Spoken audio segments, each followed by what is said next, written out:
Hello and welcome to Telling Tales. I am not your GM for this evening. I am desperately strolling for time until the GM appears, and now he is here. Goodbye. Good job. I was hoping I'd make it just in time. Hopefully John was only on for a few seconds there. So I thought I made the foolish decision to just see if I could open Twitch on the side in the background, and apparently that just completely crashed my browser and wiped everything else. I'm never doing that again. Sorry, Twitch, I'm never joining you on chat. Anyway, welcome to Thursday evenings here at Telling Tales. Sorry about slight drama. I'm Sam. I'm going to be running some wicked ones for us tonight. But before we get into that, we are Telling Tales. We do atmospheric roleplay and stream them here for you on Twitch, usually without crashing, and put them on YouTube after the fact for you to check out. There's loads of content for you now on YouTube. Probably over 160 videos. I don't know. Many hours of content, and go check all that out. It's great. Lots and lots of different roleplay systems. We do this on Thursdays. Well, this interspersed with something else, which recently finished the Big Wet. Something else will be coming soon, hopefully. We do Warhammer on Mondays, which I'm also running, and on Wednesdays we just started a new series of Blade Runner, which Matt's running, which is pretty great. 450 videos. Holy shit, that's pretty insane. So yeah, go watch all of them. Go watch all of them and give us all your love. Yeah, so links down below. Check out all that stuff. Links to the other things you want to look at. Social media. We have a lovely Discord that's very active. Come check that out if you're interested. And Patreon. Thanks for all the wonderful support for our patrons. We really appreciate it. Keep us doing what we're doing. Well, we probably do it anyway, but no, this isn't selling us. Keep us doing what we're doing. So let's, without further ado, bring on. Oh, we have one shots. I didn't mention one shots. We have one shots now and then, kind of once a month on Sundays at 3 p.m. GMT. Last one was Troika, which was pretty fun. Yeah, check those out as well. Anyway, we are playing Wicked Ones tonight. It's a game of being awful and evil and doing terrible things because you're the bad guys and you have a dungeon and you're trying to destroy the world. So, warning that players might do horrific things, just in case you were wondering. Before we get into the story, though, let's bring on Sam to do a bit of a recap about what happened last session. Hey, Sam. Hey, Sam. No, we don't usually do this stuff. In a while. Yeah, so now we can get over my dramatic entrance. How was last session? How was Osric doing last session? Coming off a real high from the session before. Yeah, I mean, it was always going to be better. There's only one way to go from the previous session. So I think Osric had a successful session, basically. Mm-hmm. It was, yeah, I mean, overall, I think it went well. Considering that our raid was questionably good at best, the kind of follow-up was actually surprisingly decent. Mm-hmm. We had Tereth on the way home, kind of got waylaid by a ranger person. Like Tereth and the kobolds got waylaid by a ranger, and they were kind of forced to show them the way back to our lair, to our dungeon. Mm-hmm. And I mean, they did. Tereth managed to kind of get out of the way. So did the kobolds, I think, at some point, and they got lost. They never even made it back before this person got back. Who knows if they'll ever make it back? It could just be completely new kobolds. Now, so the ranger ended up kind of coming in. The body snatchers saw them and got Slitherax to help out in defeating them. And even though they seemed very competent, a little bit scary, in the end they were dealt with not without too. They didn't wreck everything in our dungeon or anything like that, so it wasn't too bad. And yeah, I think the raid went, or the counter, what's it called? Blowback. Yeah. Mm-hmm. Yeah, I think you did pretty well. The one thing I would say is, I think it was Tereth. Tereth, Steve's character decided to let the ranger go deliberately, which was quite a cool power move, but also might have been a bit of a mistake. We'll I'm not gonna confirm nor deny whether that takes multiple blocks. The next session, we got the whole army outside. Yeah, absolutely. Now let's see how well we can do at remembering what everyone did in the downtime as well, because that was the second part of the session. See if I could remember. Tricky, because now there's 4 things instead of 1 thing. I think I think Slee was repairing, maybe improving the dungeon. I think maybe putting in a trap or fix the trap or improve the trap. Mm-hmm. That is what I remember Slee doing. That sounds right. I think was working on the wire trap. I think was probably right with Slee. But we'll get corrections, I suppose, when John comes on. He's like, "This is all horribly wrong." Apparently, my notes are terrible. I think Beeper was doing a ritual to do something to the umbrella stand. That's right. Which Osric previously had kind of thought. I mean, he initially thought, "Oh, the umbrella stand is really powerful." Then realized actually the umbrella stand is completely useless. And now Beepo is like trying to do something with the umbrella stand. So at this point, I think Osric is thoroughly confused. But that Beepo was doing some. I can't remember what the ritual was to actually achieve. Mm-hmm. We can confirm when Chris comes on. Yeah, need Chris for that one. Mm-hmm. I mean, that's probably about Osric's perspective, to be fair. Some kind of ritual. Yeah, you're getting Osric's perspective on this. This is an in-character recap. Osric performed a ritual to soften the memory of how badly Osric did in the previous raid. Oh, that was so funny. It was slightly strangely helped by Tereth for reasons that are not that clear, and maybe just very comfortable with this whole thing, Tereth. Some part of Tereth's machinations, clearly, but God knows what they are. No, I'm really curious if Steve played that entirely straight-faced when had no intentions whatsoever, just to freak you out, or there's actually some machinations going on. Both are great. We'll see. And then I think Tereth's main thing was going to visit his kind of ally, which is the Rock Bandits, and they gave him some very interesting information that like Riverton is perhaps the source of our troubles in the dungeon, and that kind of they're a bit powerful, but they have a kind of ill, I don't know if elderly, but certainly ill Duke, and if he dies, then suddenly things could become a bit easier for us. And I think there's some information, I can't remember exactly what, but like some information as to his weaknesses or like what he... Yeah. He's a big fan of hunting, although whether he's hunting ill is a question. And he's also a big fan of beer, the dwarven ales. So maybe something there. Some avenues of attack, maybe. Yeah, I think that was more or less us. There's a couple of other interesting notes I've got, which I've kind of to do with other folks when they come on. But one thing I do have for you, Osric has attracted the attention of a book mage. Do you remember that as well? Yes, the book mage that we were gambling with. I don't know if that was actually the... yes, something... I think a lot of us had revelries, but I can't remember what the other things were. But Osric, yours is a prolonged one. But Osric's last bad thing to happen was his next conjuring necromancy thing would not be under his control. So hopefully the book mage doesn't end up being as disastrous for him as fine.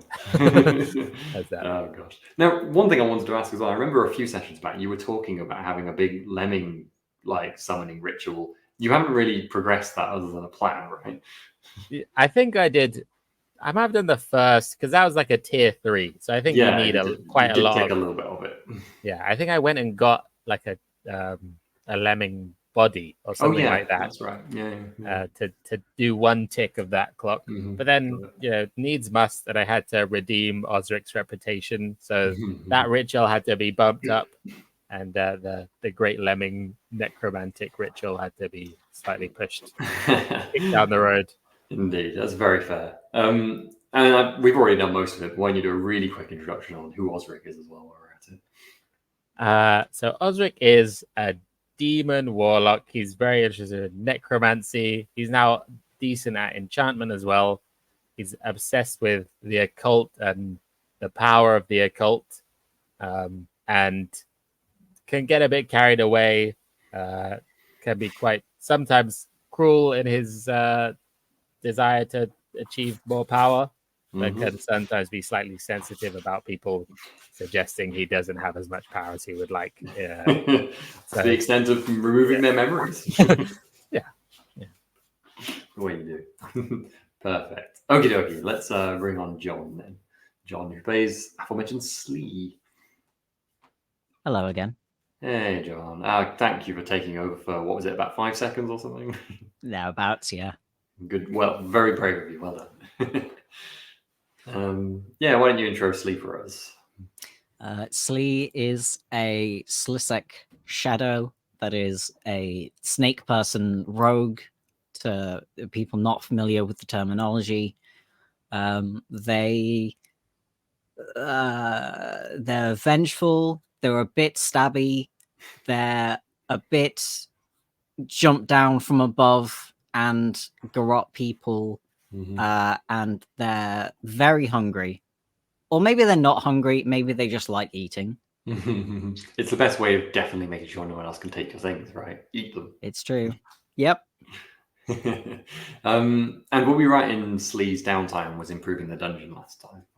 I think so. I think that was what I did. There was I think- there's a like a grotting / beheading wire trap. That's the last thing before the heroes enter the sanctum. It's voice activated. Seems very Slee, doesn't it? Kind of very Slee / Terrace. I think Terrace is the one who put it in, but I could see Slee Yeah, I think wanting it's to work Terrace's on that. idea. I think I was thinking of we needed something there, and then Terrace / Steve went up. How about a noise activated cheese wire? And I was like, yeah, it's a good idea. Let's do that. Yes, please, to the grotting machine. Cool. Okay, let's bring on Chris. Chris, who plays Beepo. Hello. How's Beepo doing, Chris? Do you want to introduce Beepo for us? Yeah, Beepo is the resident unhinged kobold ankle biter, kind of oscillating wildly between completely insane and dangerously lucid, but malevolent, and has been having just so much fun. We'll get on to something else that's going to improve that fun in a moment, but we'll wait one more second for that. First, let's bring on Steve, who plays Tereth. Hi there. Hey, Steve. You see, that was hilarious then. I was looking to the left because I was like, Tereth, who plays Tereth? I'm like, there's only one person left, brain. It's been a long week. Yeah, it's been a long week. How are you, Steve? How's Tereth? And who's Tereth? Who's Tereth? I'm fine. Tereth is fine. Tereth is a demon conniver. So yes, all about just manipulating people either through truth or lies or misdirection, or just turning up and helping them unexpectedly. So perfect. Oh gosh, truly the most intimidating thing is being nice. You see, it's been funny that I love like all the characters from the start, but I feel like we were all like, "Oh, Steve's how is this? The conniver going to play out?" But now we're like maybe into halfway through, I'm really enjoying all the Terrace antics so much. Good fun. Yeah. Anyway, let's bring up the map because a few things have changed and it's worth having a wee peek and discussion. Because in this system, it's worth recapping a bit. Nothing is hidden from the players. The players and their characters are kind of separate. So the idea is that the wicked ones might accidentally stumble into something really significant, for example, because the players know, and that's kind of played around. And the players also play the dungeon and to a certain extent the world when they succeed as well. So not really hiding things from them. So this is our map. The red splodgy, presumably blood splatter, is where the players are in their dungeon, kind of mid top center there, just above that glowing ruin with the witches. Quick recap: the number is the tier of a settlement or thing. D, L, and N is dark, light, and neutral. So that's kind of alignment, but it's not good and bad. It's more like groupings of society, I suppose. And then obviously the kind of description. I'm still disappointed we haven't written shitty wizards on the map. Or even shittier now. Now you've slaughtered some of them. I mean, I can sort that out for you if you like. That's why not. It's meant to be a dark game. We're allowed to swear on it. But what I wanted to highlight is there's been a few little changes to what's going on here. So Starvington, the kind of our agricultural village to the west, have leveled up. They are now a 3-tier light, whereas they were a 2-tier before. The dungeon, by the way, for reference, is a 1-tier at the moment. They were quite a large settlement of very, very poor downtrodden farmers, ruled by the baroness of the kind of woods to their east. The Baroness has recently been absolutely terrified by the witches, and the enclosure to the south with the evil vampire was destroyed by you, fine evil fellows. So Starmington have kind of been doing quite well for themselves recently. So they've even settled the enclosure. I think we decided it was like a little cloistered chapel to the south there. They've settled that with their own militia. Hopefully, no malevolent forces from the woods might be interested in taking that place back. Who knows? So they're just kind of trying to train up some of their townsfolk to get their own soldiery. It's worth saying they're pretty terrible at the moment. They don't know what they're doing, but maybe they'll get better in time. I'm trying to think if there's anything else. Oh yeah, I did want to just mention, although it hasn't changed anything on the map, because World Turns events happen in the background. The Riverton have recently started trading again because they have secured a trade deal with the gnomes who put mines across the river to block trade. Gnome racketeers, we call them. But Riverton have succeeded at doing a trade deal. Who knows how they traded? Perhaps just lots of gold, something else. Perhaps they agreed to do something for the gnomes. We might be able to fill that out in time. Now you have your library. You as players can literally create things in this world as you wish occasionally. So that means from your perspective, near the river there, there is now boat traffic, a lot of boat traffic, and kind of guard boats as well. There's like a sort of boat watch going by, so you have to be a little bit careful on the riverside now as well. I think that's kind of all that's happened in the world. So Chris, Beepo found themselves a rather nice thing, a rather nice piece of treasure, didn't they? So Beepo got a powerful item from the raid with the wizards. Do you want to explain what that is, Chris? Oh, I'm so happy. It is a legitimate cloak of actual invisibility. And if you've seen any of the shows, any of our episodes prior to this, you'll understand how much of a terrible idea it is to give that to people. Mm-hmm. Absolutely awful. Now, it's worth clarifying, hilariously, it doesn't make anything but your body wearing it invisible. So if you're wearing clothes, they won't be invisible. If you're carrying anything, they won't be invisible. So Beepo will have to be utterly naked if he wants to be truly invisible. Does Beepo wear clothes? On occasions, yeah, if they're in a Okay. bad mood. What about the stick? The stick will not be invisible. So in the little pre-stream chat, I was dancing around going, invisible, magical flying stick. And I think Beepo might be playing around with that. Mm-hmm. This has probably been happening in the dungeon for hours.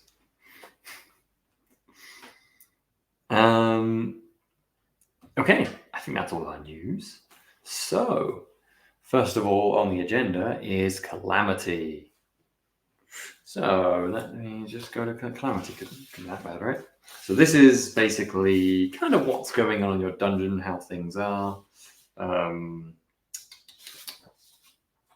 well designed the dungeon is. I think it's probably worth bringing up the dungeon map as well, so we can have a quick assessment of how well designed we feel it is. Is it sensible for, people to get around and stuff?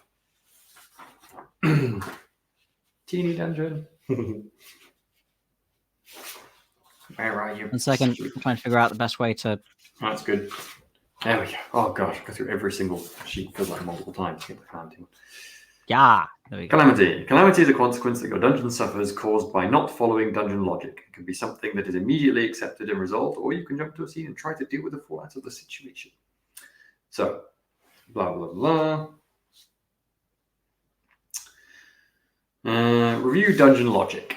So we'll kind of do this together. Atmosphere. Does the dungeon feel like a dungeon? Do the minions enjoy living here? Has your dungeon been steadily growing? I think you're probably still in the steadily growing phase because you only actually teared up the last raid, technically. So if you don't tear up in the next one, that will not be tiered. Hierarchy. Are weaker creatures likely to face the adventurers before stronger ones? Has there been a steady flow of loot? And have you formulated a solid master plan and garnered a reputation of evil? How do you feel about that? I think there's work to be done with kind of the trap situation because like we've just got our last line of defense in place. And right now, our first line of defense is kind of hope the heroes dander into the mushroom kingdom, or hope they dander into the bat enclosure. But otherwise, if they just keep walking straight, they're going to enter into the dungeon heart, basically. Yeah, and I was going to say that's a bit of a critique I've got, because I think the minions in your dungeon are a bit pissed off because that exact fact was proven by the ranger who did neither of those things. And just started battering on that door, which, to be fair, held. I do think as well, we haven't been having our like weaker minions fight. Generally, it's just been Slitherax coming out and saving the day, and he's the strongest thing in the dungeon. This is a valid critique. I think that's very fair. I was wondering about Slitherax fighting everything. In fact, I feel like if the other minions going, Slitherax fight, when in fact Slitherax should probably be going, I think you better go first. We probably owe Slitherax some exotic. I feel like some of this grumbling might well be Slitherax's. Excuse me, I think you'll find I'm the boss fight. You fought literally on a boss fight. I mean, at least part of it, like, they haven't gone through the cordyceps, and we haven't had anything go through the bats yet.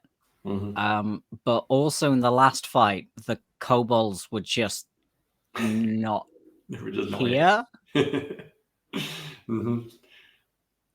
mean, I don't know. Does this weigh the direction? I mean, I think I think there's solid plans. I think what we have here can be turned into a great situation, but it's going to need some people to devote some downtimes to thickening it up a bit. So I'm thinking this is either a 1 dice, which is they're grumbling a lot, or a 2 dice, which is, it's typical, not good or bad. And what will sway it for me? Because you have brought in loot, and there's, the dungeon has kind of grown recently. What's going to sway it for me is how good a job do you think you're doing of kind of garnering a reputation for evil and also building towards a master plan? So convince me that you are. What do you think? I mean, we did turn up and massacre a bunch of wizards the day after they were given importance that the end of the world is coming. Yeah, that's a pretty good case. And a lot of them did run away screaming about how they were being slaughtered. I'm convinced. And then, the ranger, I'll let them go to... Yeah, you did let them, which badly does wounded. which does help the name of evil. It doesn't help you in other ways, but it does help that. Okay, you're right. This is definitely a 2, so I don't think your dungeon is especially grumbling. I wouldn't say it's great, but I wouldn't say it's terrible. So, let's see how we do. Failure is a major calamity. Mixed is a minor calamity. And then the other 2 are good. That is a failure. So, let's go to the major calamity section of the book for some inspiration, shall we? I like the sound of this. For other people. What could go wrong? Now, the one, I feel like the very worst one to get is that one where I'll now go, I'll save that for later and not talk about it at all. We'll find out. I'm just going to get to there we go. We're in the calamity section. Okay. Because I just love random tables. They're too much fun. Okay. Oh no. I couldn't do that. No, that would Immediately GM does that. That would be too cruel. I'm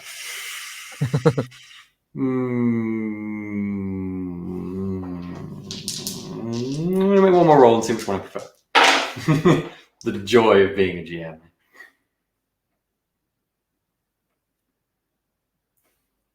Oh, that's fun. Oh, I like that. Okay. It has been raining for days. Absolutely days. You've been hiding in the sanctum. But I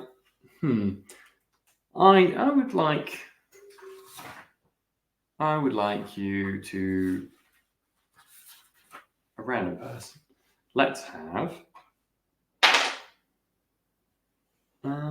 Tereth. Would you like to make me I swear I had it right here. The skill for noticing things. I love that you always can't find the skill for noticing things. I have a Scan. sheet that has them on, but I have too many sheets. Scan, thank you. There we go. Is this me doing this, or Yes, is this is Terrace. Okay. Do I spend a dark card? No, I won't, because not yet. Not yet. I need those. Yes, I good reason for not spending it. I rolled double six. I have 2 in scan. Ooh, very nice, critical. Okay, in that case, you notice that the ground in the sanctum seems really quite like soggy underfoot, and I think because you rolled a critical, you've never noticed it being wet in here before, and you're quite worried about this, given you're quite a fair way underground here, and you know you kind of connect this to the raining outside, and feel like this might be something to look into. Yes. Yeah. So I think in the sanctum, if anyone's there, sort of Tereth will be kind of sort of stomping around and sort of just testing the ground and making generally upset noises. Tereth was being damp really hindered Tereth's progress last time round. You know, things weren't burning. I couldn't blind people with handfuls of ash. It was very discouraging. So the situation is definitely not to Tereth's liking. So if anyone's around, he'd be. This place is getting wetter. Have we got a leak? Is there no drainage? What's going on? We can't let this continue. We'll be flooded. Who's responsible? Imps, where are you? Imps. There's an imp now biting your ankle. It's bloody imps. Useless. But they chewed through a pipe or something. Yeah. Find out why isn't this water draining away? Why? What do we need to dry this place out? I'm not having this. This is the one on your ankle with its mouth around your ankle, kind of still gnawing, goes ha, ha, ha, and then releases your ankle and runs off to a corner, kind of the lowest corner where it's dampest. You see the imp's already like up to his knees in water there actually as it stands in this soggy area and starts like hammering away at the wall. Oh no, I've just had a horrid computer game. Really? Go on. Can they swim? Breathe underwater? Do they drown? Let me know what the imps. Is it like lemmings? Are they just going to friendly, bitey, adorable, wet imps? Well, we already said they were wet, so I think they're fine in the water. Okay. Go on. A stick floats past you in the background, singing a jaunty little tune. This has been like 2 days now. It really Is it like this upstairs? We should check your books. You don't want those getting wet. I was gonna say we need to keep the library safe, at least until we've had the chance to investigate everything in there. And what about the gems? If the gem chamber floods, we can't be having that. Osric, I feel like you immediately go check the library. Yes. The library is dry. I mean, there's like the occasional drip from the rock above, but it's not really affecting anything in the library significantly. It's certainly drier here than anywhere else, well, than down in the sanctum where you were. You wander over to the gem chamber. Peering down, there is a pool of water already in the bottom of the gem chamber. Is there any indication where it's coming from, or is it just a pool? It just seems to be there. Yeah, you don't see the water pouring in. Tereth thinks, because Tereth got a critical, Tereth thinks the water table is rising. We'll run back downstairs. The gem chamber. We're in trouble. We're in real trouble. Well, Right. Let's drain it off in the bottomless pit. Do we actually have a bottomless pit, or is it just a pit that we call It's- bottomless? Bottomless. We don't know where the bottom is. Okay. Slee, you're the first one to go check the bottomless pit out. The bottomless pit is half full of water. Damn it. Sadly, the bottomless pit does not skip the rules of the water table. Is the water in the pit at least lower than the water everywhere else, or has it just turned into a well? I think you probably think it looks like a well. You'd guess it's about the same level as the river, which, by the way, is up and flowing quite fast. They sold us a dud bottomless pit. Is there Osric? Is there some sort of ritual you could do to get rid of this water? Skeletons are not good at carrying water. There must be some kind of ritual. Buckets, surely. True. Some buckets. But where do we... And maybe the pit. Although if the pit is... Then we'd fill up the pit with water. If you had to get rid of the water, the river would be the best move. But you don't know if that'll work.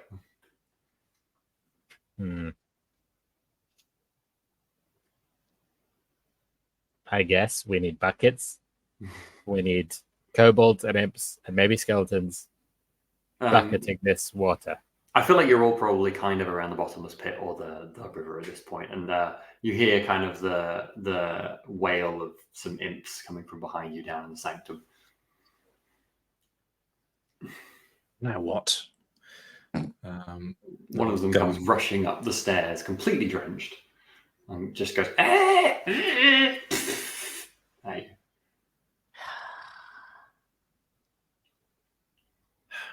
What does that? Does anyone speak imp?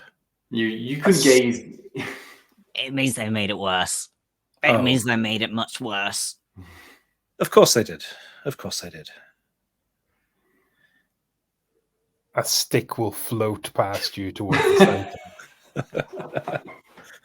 The jolly tune has not abated. Beepo, I hope you're going to help at some point in this proceeding. I know it's you. The stick gives you an unnerving glance. Now, the sanctum is already filling with water. So hopefully you don't have anything down there that's not waterproof in your treasures or important things. I am going to go into my bedroom and I'm going to take out my flame book and also all of the dried meats that are no longer very dried. Yeah, very fair. Moist. If any of them look too far gone, I'm going to eat them as quickly as I can. Does anyone else have anything they need to get from the sanctum that is not waterproof? Osric rushes to save the book mage. The book mage, got it. I would like everyone who's trying to rush down there to please make me a finesse roll. What if we open the book and then all of the water will disappear in the book? That would really piss off the book mage. Isn't he in a library or something? I love it as a creative idea. However, I do question how waterproof the magic book actually may be. I failed that finesse roll considerably. I passed. Okay. Yeah, or you get all your things, including dried meats, as you wish. I got a mixed. Okay. I also got a mixed. Okay, Terith, if you're helping Osric will have no problem getting the thing, but it depends. I will. Yeah, I'll help Osric. I don't think anything I have is particularly,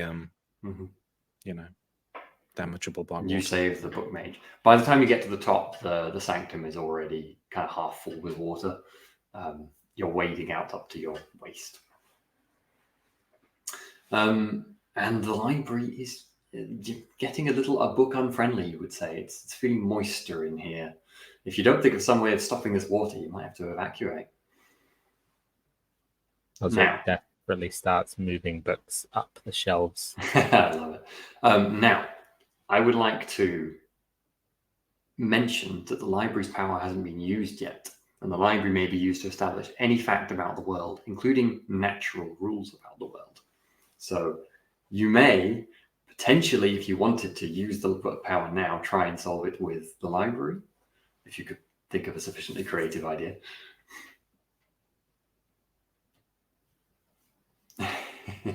I'm going to leave that to other people to figure out. I'm going to take a coterie of imps to dig a hole from the bottomless pit, the top of the bottomless pit, down to the river. Okay, I like that Or idea. maybe not even the top of the bottom, like from the bottomless pit to the river, so that it drains off. Okay, I'm gonna need you to make a roll to order the imps to do this well. But I love the idea, so you can make your case for what you think that's going to be. Yeah, don't do it the other way around, because then the river will fill the top. Yeah, no.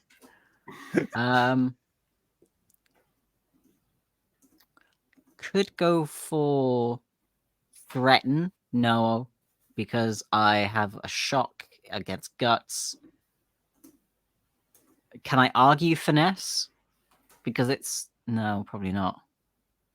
I think finesse, if you're showing them what to do physically, that still makes sense to me. So this is a once per cycle use with the library if you choose to use it, by the way. Sorry, go on. Yeah, I'm going to go for finesse, and I'm going to use a dark heart. Mm-hmm. And I'm going to get them to do it like in the direction that the river is going, so that the force of the river going past also helps like draw water out. Sounds good. In my head, I don't entirely know the engineering behind that, but I think that sounds like it might work. Yeah. Oh my god. Is it good? Is it good, John? It's good, right? Two twos, a one, and a three. Is it time for the power? Can Tereth, yes, could rush in? Go on. No, not there. Not there. Good God. No, remember, it's got to be a flashback. You have previously talked to Slee about something to do with hydrodynamic engineering. Well, you talked to me about how to get the imps to listen to me. Or that. It's up to you. What do you do? So for some reason, I just had a flashback to the elevator scene in The Shining, and I think maybe Tereth had some idea about sort of fluid dynamics and some great, fantastic trap that floods a corridor with blood. And but yes, it's really complicated because you have to consider all of these things. And perhaps that helps. Slee's just sitting there thinking about where we're going to get all the blood from. What does that cost you, by the way, Steve? Just out of curiosity. That is a point of stress, I believe. Strengths. You can spend stress to have an ally remember. No, yes, remember your voice in their head. Allowing them to reroll a failure. So good. Hang on. It is right. If they roll a success, I get a dark heart. But I've already got 2 dark hearts. You don't have to worry about that. No, you can't get a bad thing from getting dark at this point outside of cool. You're all good. You don't have to worry about it anyway. Really, John? 3 3s and a 1. Okay.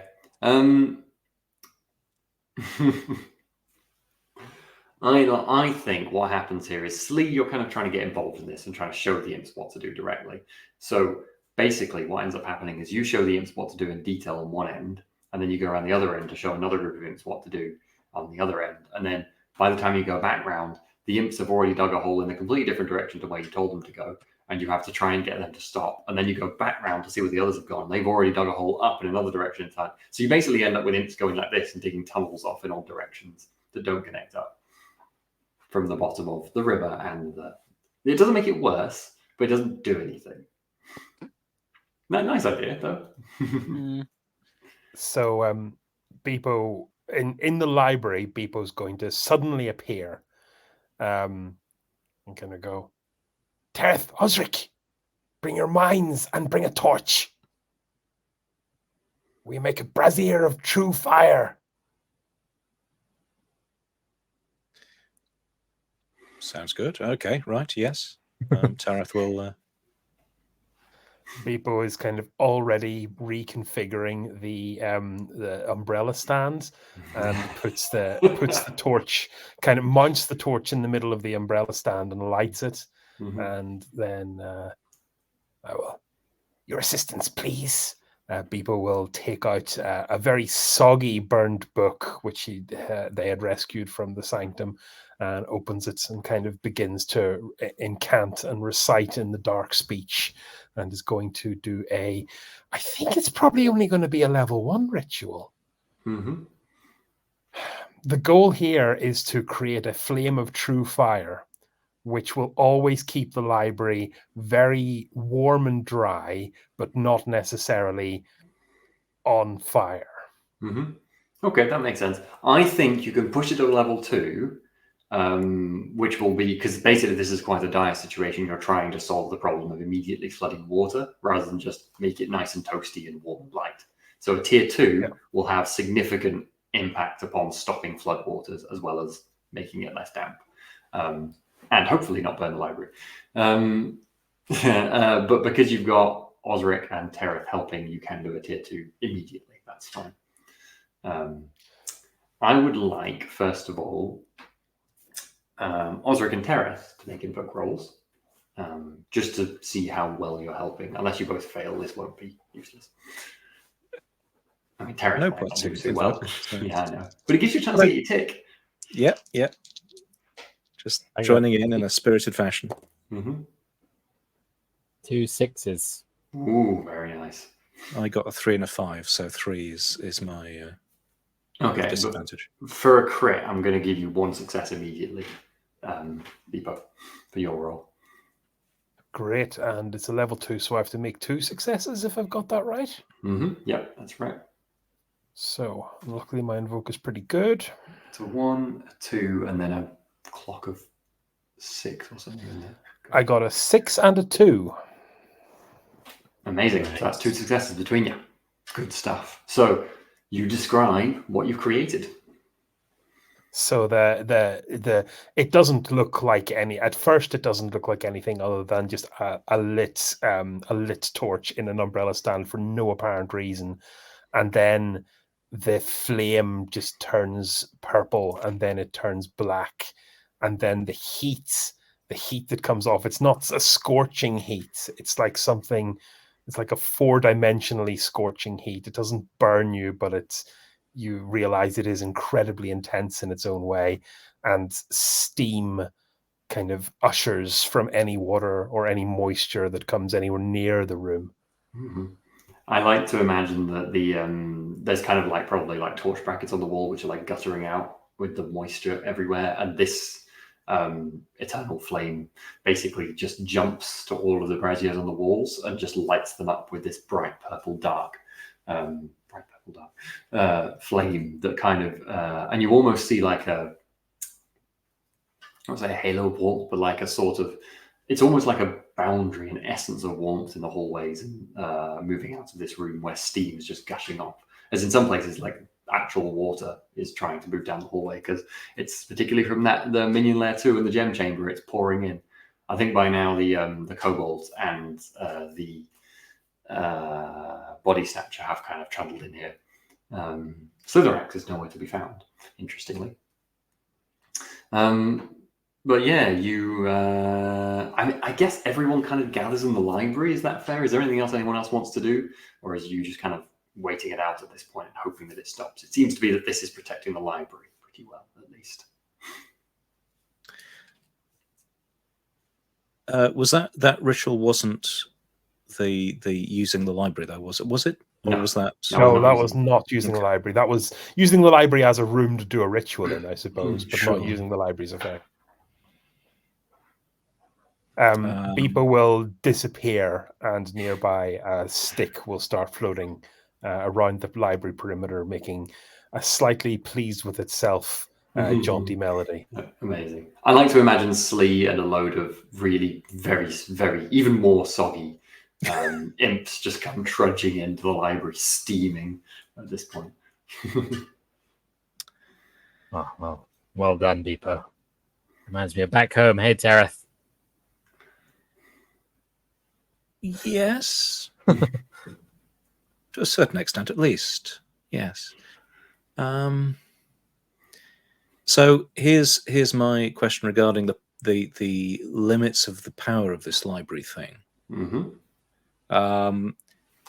is it going overboard to find a book in the library with incantations that control weather? How I'm taking it is effectively it's not a power for your characters. It is a fact about the world.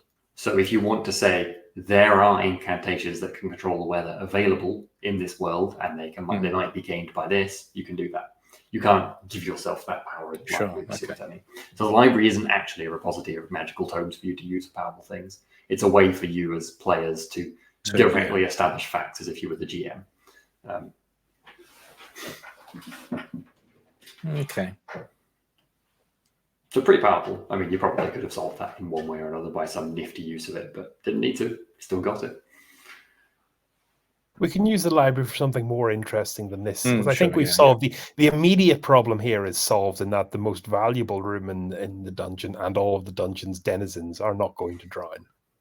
Yeah, exactly. Although Everyone else should hiding in probably here. check on Slitherax. Well, after let's say probably about 8 hours of uncomfortable camping in the library on the benches and things. Well, it's quite warm at least, but it's not very comfy. The waters eventually recede, and you get a chance to go find out what's going on. The quadriceps in the front just floated on the floodwater and just kind of float back down again. They seem entirely unbothered. Slitherax, as it turns out, was up at the top of the cavern. Basically, it's got quite a tall cave. I was just hiding well above the floodwaters and come back down to see, oh, you're all still alive then, basically. Your kobolds and some of the kobolds probably drowned, but you don't really know how many people. Some of them are still here, quite a lot of them, and some more just seem to arrive now and then, so it doesn't really matter. The body snatcher is fine. I think he's probably I think he probably is feeling quite possessive of this library, just like you, Osric. So he's probably quite glad to see this incantation performed, and all of your water sensitive. What's the word? Waterproof. All of your waterproof valuables are quite soggy, but okay in the sanctum when you return. Gold and such. Wasn't very nice, but you've saved the library, which is the most important thing. Okay. I think Calamity over. It's time for us to discuss the raid, folks. So that will be our next phase. Yeah. So, should we bring up the map? Is that kind of a useful thing to have? Yeah, I was just going to say. Yeah. Let's choose from the menu.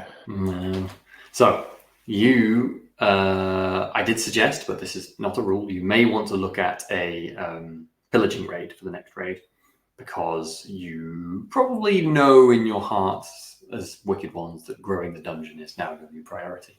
You need to get to tier 2 to really make an impact on this world, because that means attacking someone who is tier 2 or 3 if you're already brave, and stealing from them, taking their goods. Now, there aren't actually many tier 2s.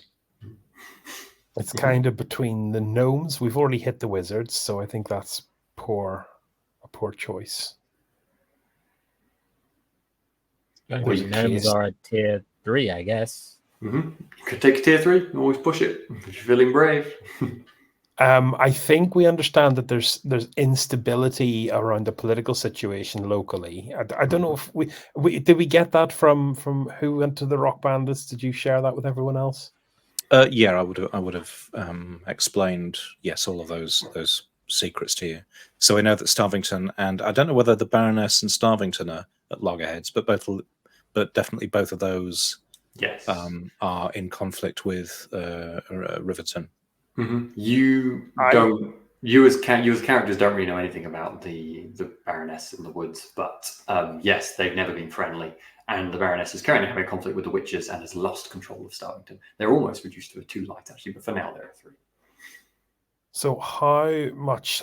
So we didn't get any of that specific information from the Rock people, because there's a really nice maneuver here where we go and raid the Baroness and make it look like someone else raided the Baroness. But unless we get that information from somewhere, you could still be lucky, and I'm happy to still, you happenstance across information on the path to a certain extent. Remember, the wicked ones have a habit of stumbling into the right place at the right time.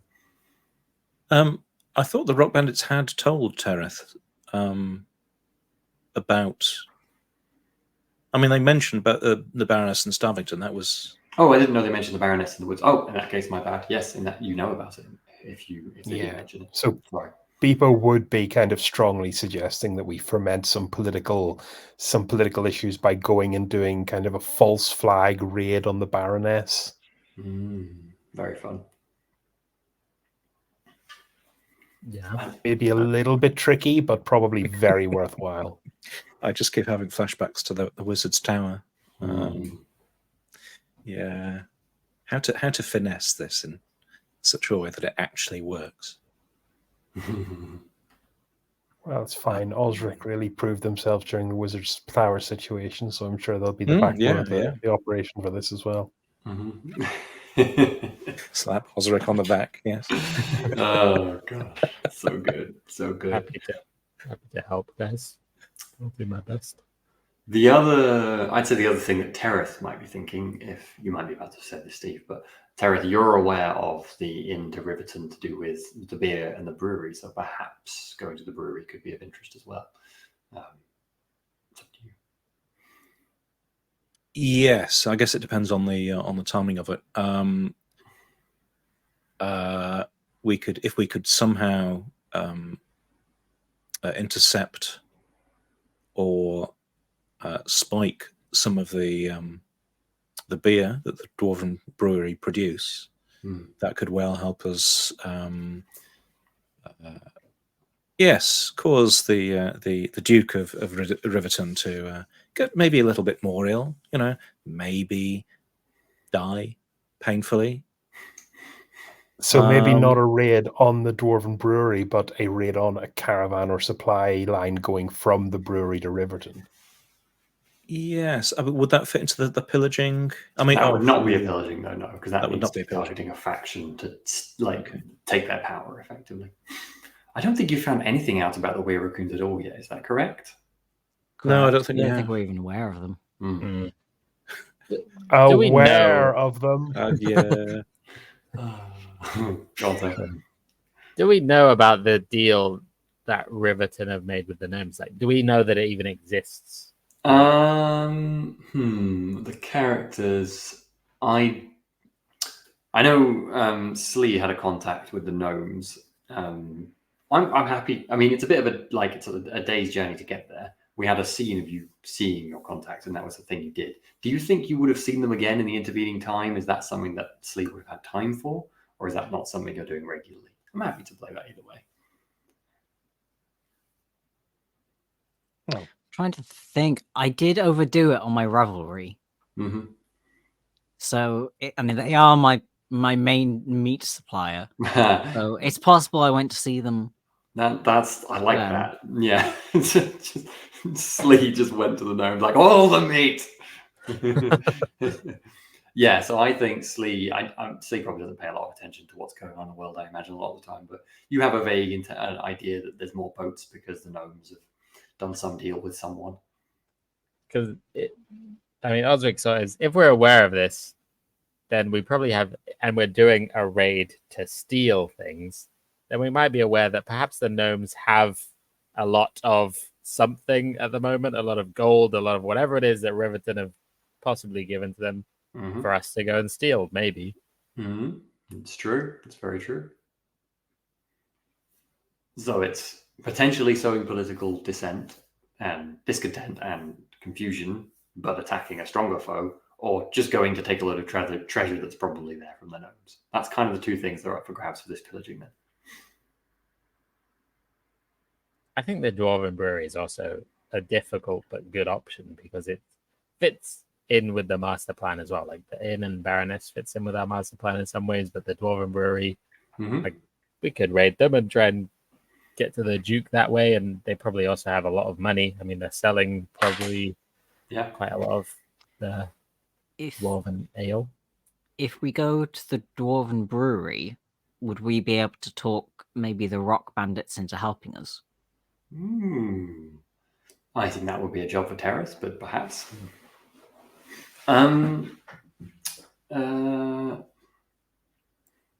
Let's see. I'm actually gonna Tereth, you think it would be difficult but possible to talk the rock bandits into going with you if you could persuade the rock bandits that the dwarven brewery had lots of delicious golden jewels to eat.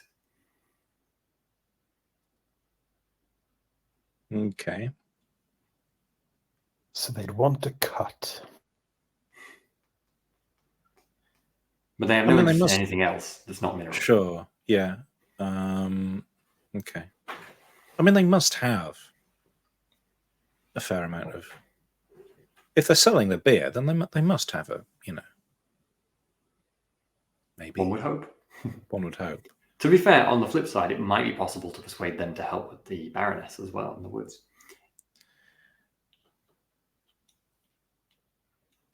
I kind of like the idea of weakening the Baroness somehow through that. Yes, that sort of false flag Mm-hmm.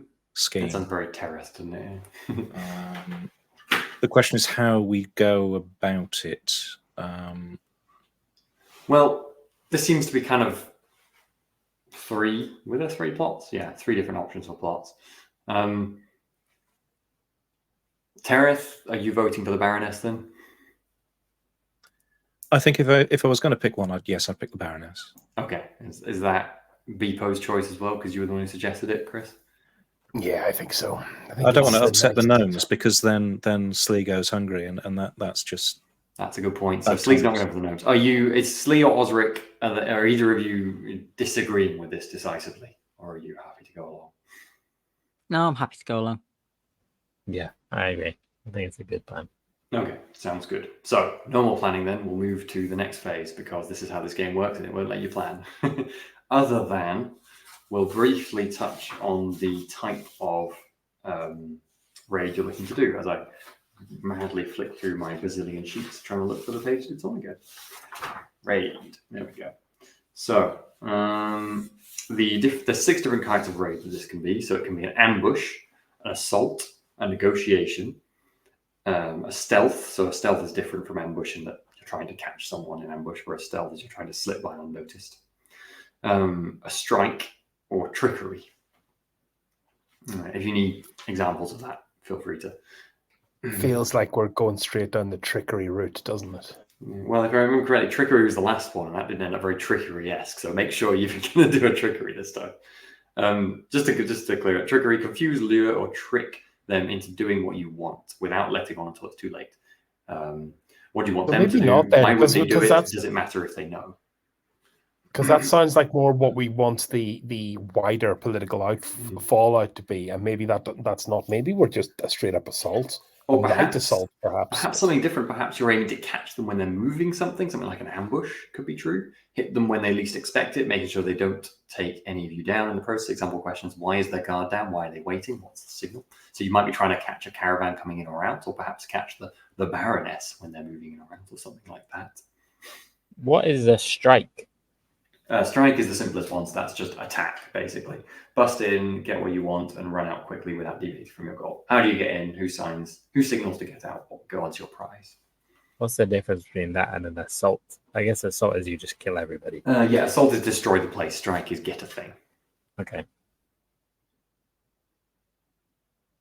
Well, we And are definitely negotiation. after loot. Mm-hmm. How do we make them think that it's not us doing it? That it's either starving to know Riverton that's somehow to blame. What's we their angle have to there? make it look like humans did it in some way. Or, writing a note. Just leaving some tabards around the place.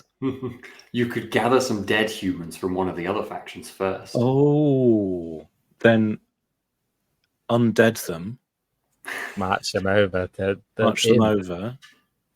Okay, Mm-hmm. that couldn't possibly go wrong at all. I'm sure that'll be fine. But again, Maybe is this that a is the- trick or is that something else? No, I mean, I think because that's Go on. It could be the first step of the strike, where that's how we get in.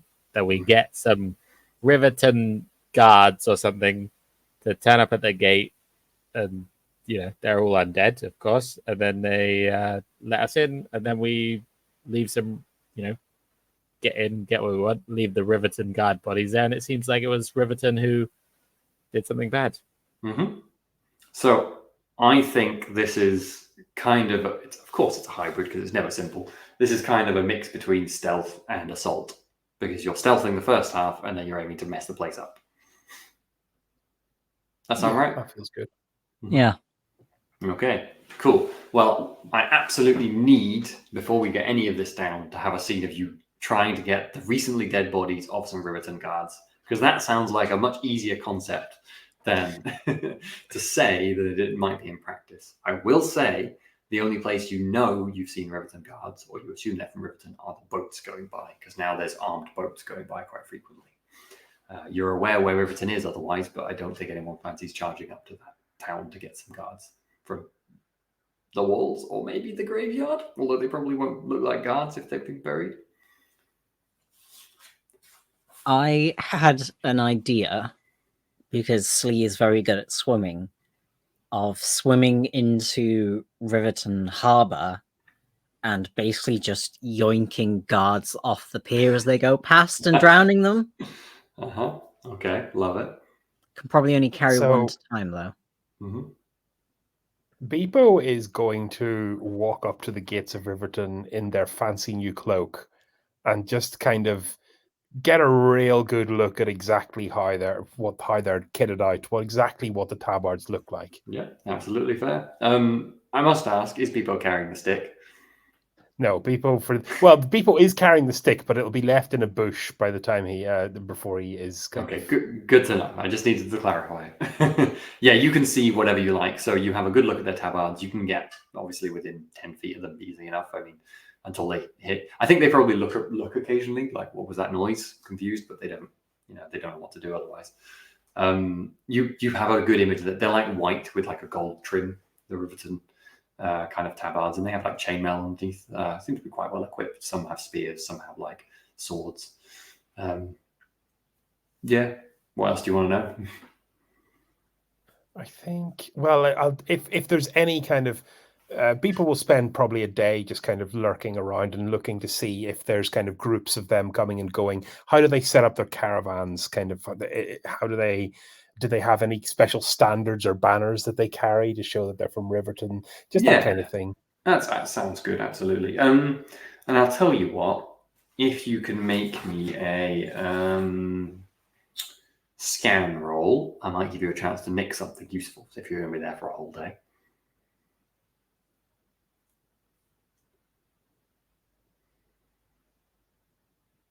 I did that thing where I completely forgot how a computer works again. Scan roll is a 6 on 1 dice. Very nice. You see one of the guards at one of the gates who's kind of basically nodded off on duty. And not only are they one of the guards you could potentially nick something from, they're also a standard bearer. So one of the big old Riverton standards has just left there while they're sleeping. And you might be seen by other guards, but all they'll see is a standard running off into the trees. Oh, lovely. Yoink. Yep, absolutely. I think there's maybe like one half-hearted arrow that flies your way, but it's nowhere near you, and that's it. They were very confused. You have a Riverton standard. Turn that to the library once again. Very proud Beepo noises. Cool. I'm actually going to make a note because it's probably something that might come up again as well. Let's see what else. So Slee, we've got a plan for you. Tereth and Osric, have you got any other plans to help Slee or do something else in this kind of gathering of Riverton guards?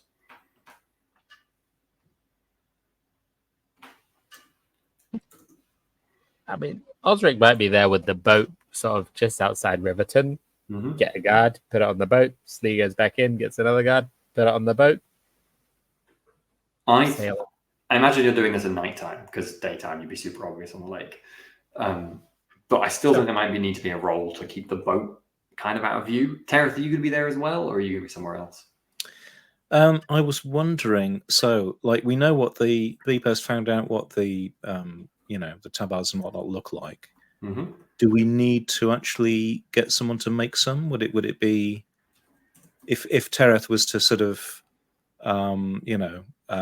under cover of darkness and with the mask go off and have a chat with, try and find someone to manufacture? Is that a thing that can happen? I've got a gold. Mm-hmm. I think you've probably had a look at the tab bars now as well. They're quite finely made. I feel like you don't know of anyone who could make something like that certainly at any rate. Like, sure, loads of people who make clothes, but not light people clothes. That's kind of a different ballpark from what you know. And without having specifically experienced places like Riverton in this area, I don't think you'd know of a light culture tailor that could do that. Then, in which case, I'll help with the body snatching. Mm-hmm. Cool. Okay. In that case, both Osric and Tereth can make me sculpt rolls to see how well you can keep this bow hidden. I will definitely be using a dark art on this one. Yeah, I think so too. I do not have any points. Okay.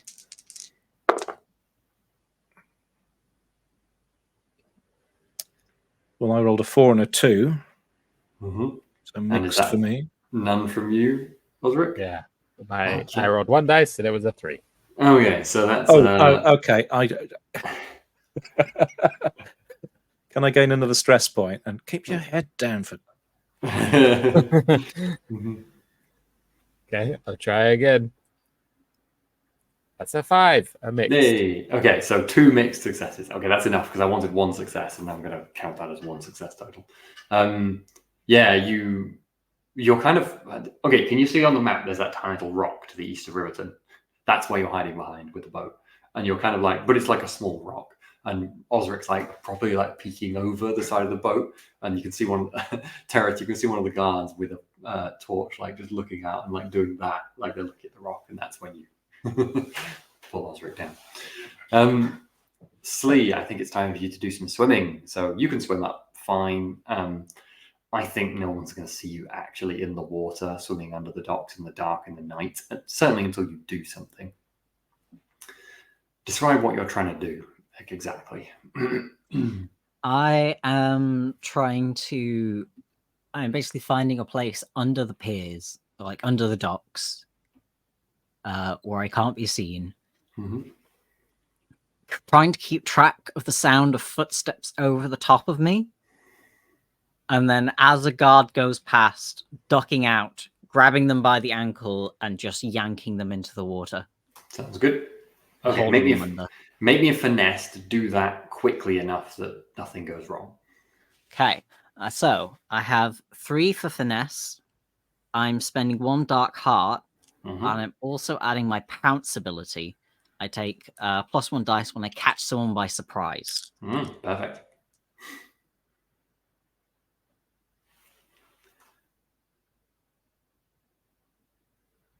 There's a 6.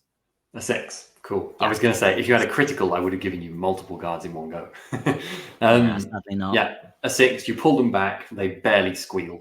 They have a second to almost just exhale slightly as you pull them with such force straight into the water without even the loudest of splashes. And are you just drowning them outright? Yeah. Cool. Okay. I think they're wearing chainmail as well. You don't need to roll. They half sink of their own accord, and you're just kind of holding them there. They struggle for about a minute, and then they die. And then you can swim them casually enough towards the boat. I think hauling them up's probably an effort, but with the other 2, you managed to get a thoroughly drowned young guard up on board, fully garbed, no weapon, which probably isn't too much of a surprise. First day on the job. Yep. Slee, you going back for more? Yeah, I've got the sense for it now. I don't have a dark heart, but, what could go wrong? I'm going to go for another one. Yep, same roll then. Ooh. My best is a 4, so that's a mixed. Okay. A mixed is going to be a squeal and a thorough thrashing before they splash into the water. And you hear yells from the other people on the dock, and footsteps come running over as you're drowning this guard.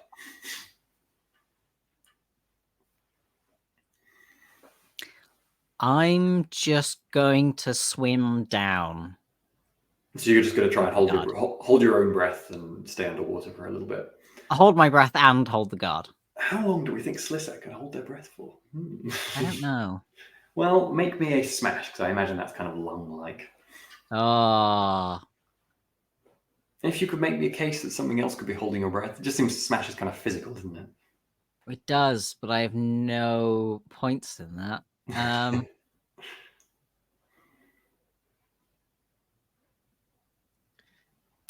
mean, maybe Skulk Maybe has a Skulk? sort of a,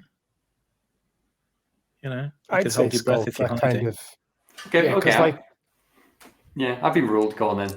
Let's go Skull. Okay. I'm only rolling 2. Mm-hmm. Highest is a 5 again. Okay. Well, on the upside, you hold your breath long enough that the guard stops struggling, but you have to rise to the surface, still clutching onto them. And as you rise, you see a face looking down off the dock with a torch next to them. And they yell something while pointing at you. Is it just the one face? Just the one, yeah. I grab them by the collar and pull them in. Okay, you're going to have to make me a finesse, and you're going to have to get us a gun. Go on. I spit in their face, and then I grab them by the collar and pull them in. Yeah, absolutely fair. The finesse in this case, because I think you can probably pull them in without any difficulty, is for keeping hold of the other one. That's fine. Then I won't add my pounce to that. Mm-hmm. That is, again, highest is a 5. 5. Ooh. I think you can get both of them, but there's going to be a cost. What do we think the cost here could be, folks, though? You probably won't have any maybe items like on you, will you? the tabard gets a bit. One of the tabards is beyond use. It's no longer recognizably. It just gets torn on the way down. Okay, yeah, I quite like that. That's good. I'm happy with that. So you have 3 bodies. 2 of them are dressed in the correct guard tabard. That's fine. Okay, Slee, it's a hard slog swimming back with 2 not very floaty bodies because they're wearing chainmail, but you get them back to the boat eventually. Osric, these are some fine corpses. Great work, Slee. Amazing job. Nothing better than fresh corpses. I made them myself. Osric will start imagining how good it's going to be to raise these people from the dead whenever we're ready to get to the... I suppose once we get back to the shore, unless Lee's going for more, I don't know, but...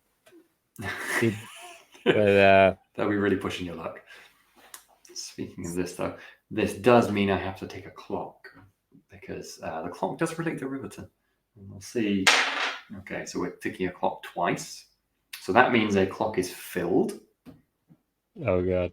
And the clock is for when they run out of guards, right? And they become completely undefended. Well, to be fair, I don't have any... I'm not really supposed to keep secrets. If you want to know what the clock is, I can tell you. But if the suspense is fun, I don't mind.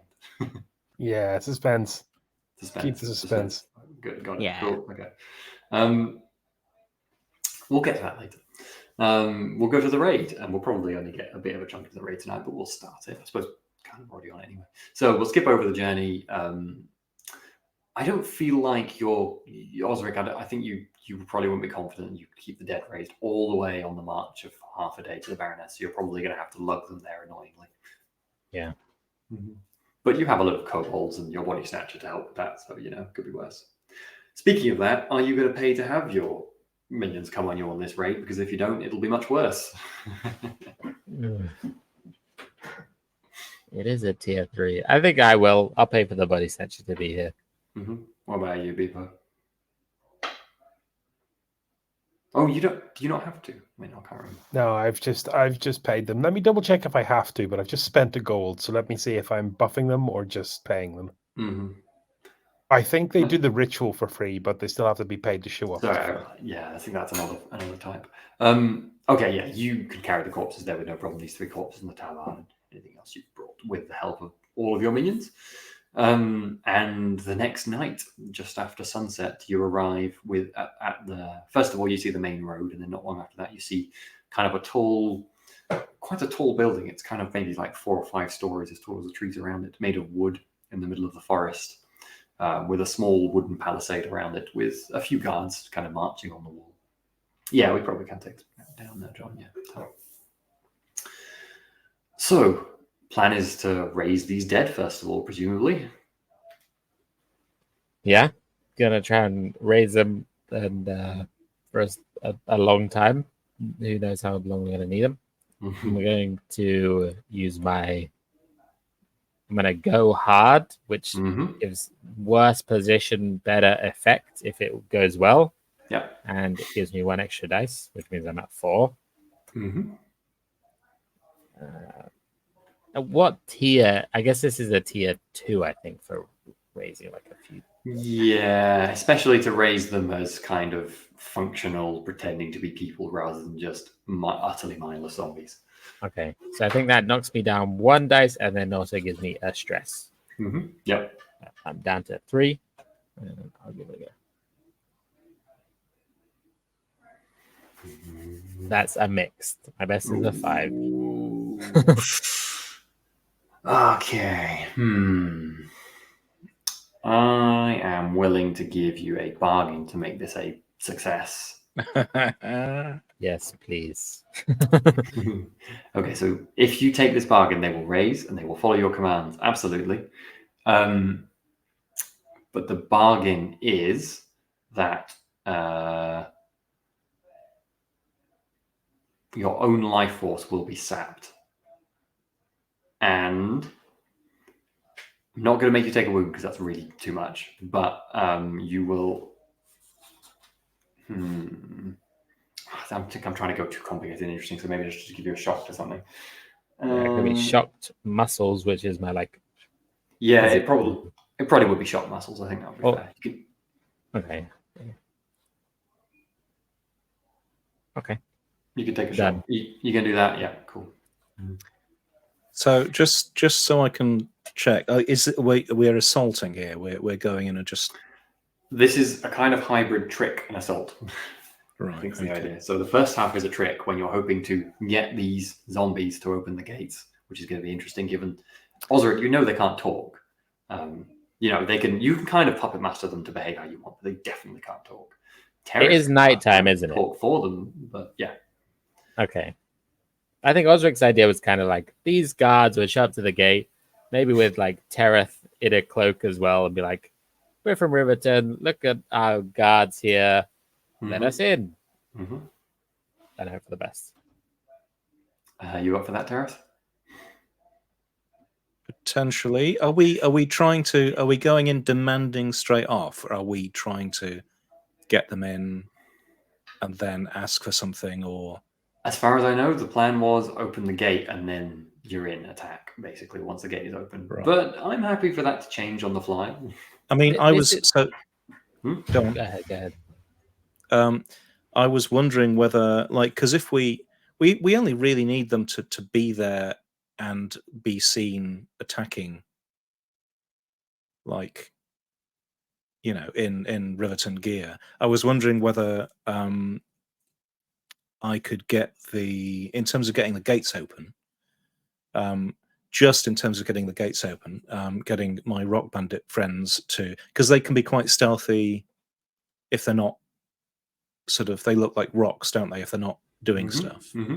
I'm going to have you have another seed to get them involved because we said it would be not guaranteed that they would join you. Sure, okay. I think we may be overcomplicating getting in because we've got a banner and we've got someone who can speak the light tongue and we've got 3 people, 2 of which look like Riverton guards. Getting the gates open is just going to be a matter of you kind of waxing lyrical and making a good roll. And then once we're in, it's just activate Beepo mode.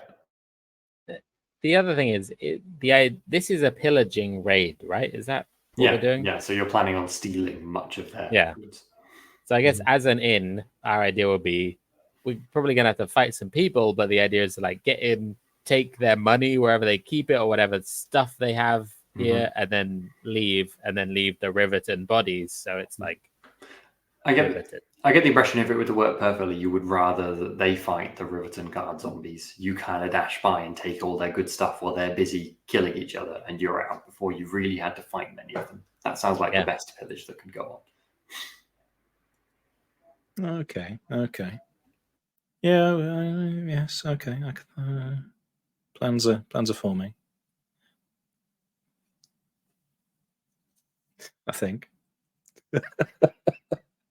So Beepo and the gang are not going to be with the main group. They're going to be kind of in the brush, because while the doors are probably going to open for 5 or so humanoids, they're not going to open for 12 or so, a group of 12 or so, of which 3 are babbling little scrunkly friends.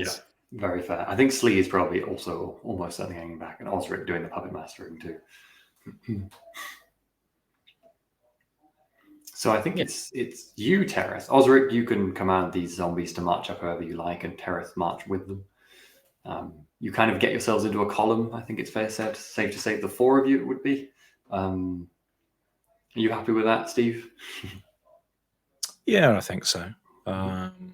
Cool. Okay. Are you going like, you're going with torches blazing and everything, as if you were marching through the forest, presumably? Yes. Okay, so you loop back a fair way up the track to where they couldn't see you, and then come around the corner, effectively walking towards them with torches and everything like that. And you can kind of see a few of the torches on the top of the tower move over, like they've seen you, and move down towards the gates. Until you get a fair bit closer, you can kind of start making out figures. The gate's still closed, and then after a wee while, you kind of get a yell down from the top of the walls, just the palisade, going, Is that Riverton? Guards? What are you doing here this time of night? The Duke has an urgent message for you. Let us in. We must speak. Yes. Don't keep us waiting. One moment. I would like you to make me I think that's a roll. Banter or threaten, and I think this is a pretty convincing thing to do, so you get 2 extra dice on it. Oh wow! Okay. Well, I would usually go for banter because I have 3 in banter. Loads of dice. Okay, 5 dice then. Okay. Well, that's that. One's gone on the floor. That rolled 2. So mixed. It was best one is 5. With all those? Yes. Stupid dice. Okay, I think they're going to. Have you been messing with my dice? There's no reaction for like a good minute. You've probably almost walked up to the gate now. You look around maybe slightly nervously at the zombie soldiers with you, but they seem to be kind of behaving as you'd hope. They stop along with you just out the front of the gate. It seems like Osric has control of these ones, although you probably don't remember him not having control of others. Oh, yeah. Maybe just a sort of slight, feeling of unease, just being surrounded by zombies, Eventually, you see a young woman lean over the front of the gate, and she peers at you, kind of confused. She doesn't appear to be one of the guards. She seems to be wearing like a nightgown or something instead. And she just goes, "We weren't expecting you. Who are you? What are your names?" That's what you get for a mix, Steve. Asking someone to come up with names on the fly is evil. Especially this is the nameless game. Monstrous. Yes. Look, you can make a roll to say you come up with names on the fly that are convincing. Yes, okay, I will. Yes, and they won't all just be sort of like variations on something EPO. This is a trick to do a good job of coming up with names. Trick. I have 2 dice in trick. I will use a dark heart. I rolled 3 4s. Oh, stop giving me mixed. It's sort of this weird intermediate where they don't detect you for what you are, but they don't let you in. You just have Where are we supposed to go with mixed this? rolls outside the gate. Well, they do let you in, but there's a cost, like more guards. Yeah. Can I do a flashback now to the Rock Bandits and try and spend a gold and? Yep, absolutely. Stress for a flashback. You might not need a gold, depending how you. Because they're not your minions, are they? Technically. No, they're not. No. So that would be the classic gold and make them. So you're going to have to persuade them to come down. How do you persuade the Rock Bandits to come join you in this? I would sort of talk to them about how they're in quite a tenuous position here, and really any bad feeling between the Baroness and Riverton will help take some of the heat off them. And of course, if you were to just sort of help us maybe ruffle a few feathers at the Baroness, I'm sure the Baroness has plenty of fine metals and gems for you to consume, to enjoy at your leisure. I think there's a nodding and a general agreement between as I said, just two of these large rock troll people. I think that they're definitely considering it. So you're going to have to make me a trick or a banter roll. I'll go for banter again. If I roll another 3 4s now, I'm just leaving. 5 5 6. 6. Okay, yeah. So they are where you want them to be in this moment for the flashback.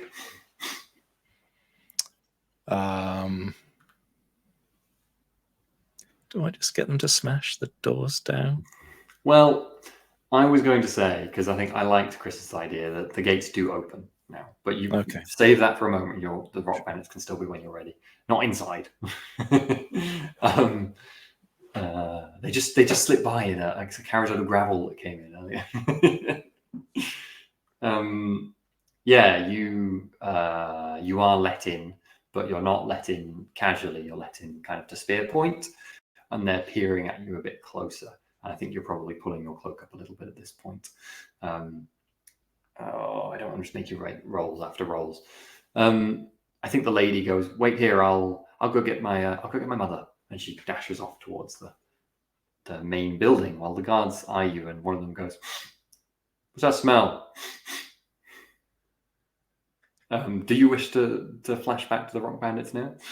I think I'd quite like the rock bandits to cause a distraction, like hammer on the side of the compound or whatever.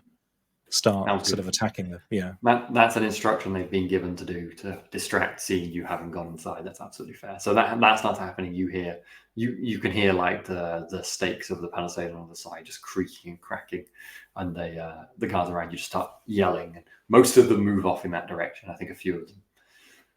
I think I would yell at this point. That's what I was trying to tell you. You're going to be under attack. I love it. It's amazing.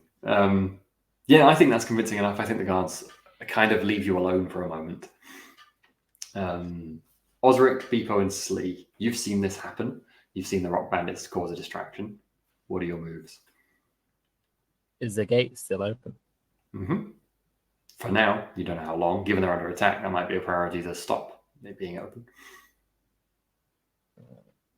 I'd probably try and get inside before they close. Are there still people watching the gate, or have they all gone off? Most people are running over in the direction of the sound, basically. But no, I don't think you can see anyone watching the gate now. Curiosity, how scalable are the walls? Yeah, they're pretty scalable. They're probably like 10 foot and wooden posts. And the wood, you could kind of wedge in the wood and climb up with a little bit. It'll take you like 30 seconds, but you could do it. I think I might find a quiet place. Scale up the wall, and go in to make sure that the gate is undefended from the inside. Gotcha. Okay. Slee's climbing up a quiet wall in the corner. What about Osric and Beepo? Are you dashing in the front, or are you doing something else? So the kobolds are going to dash in the front. Beepo, however, is nowhere to be seen. Love it. And what about Osric? Osric is dashing in the front with the body snatcher.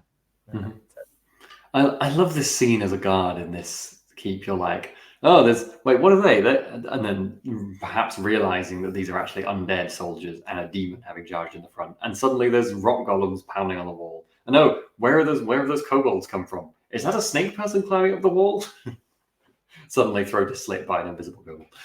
It's just the madness of this situation is just perfect. Certainly confusing.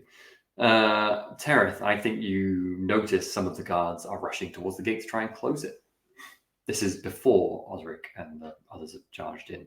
I think you probably get a glimpse of them because you knew where they were coming from, but maybe you think the guards haven't spotted them yet.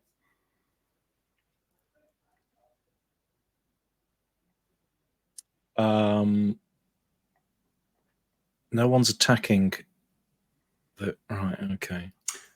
Sorry, I just want to clarify as well. Osric, now this has happened, are you ordering your zombie soldiers who you can't quite see anymore to just attack? Or are they still waiting stationary? I don't think they would obey. You could give them the command to obey Tereth. I don't think they'd have that sort of mind. So, I think Osric would, as I don't know how many guards, but some guards rush to like start closing the gate.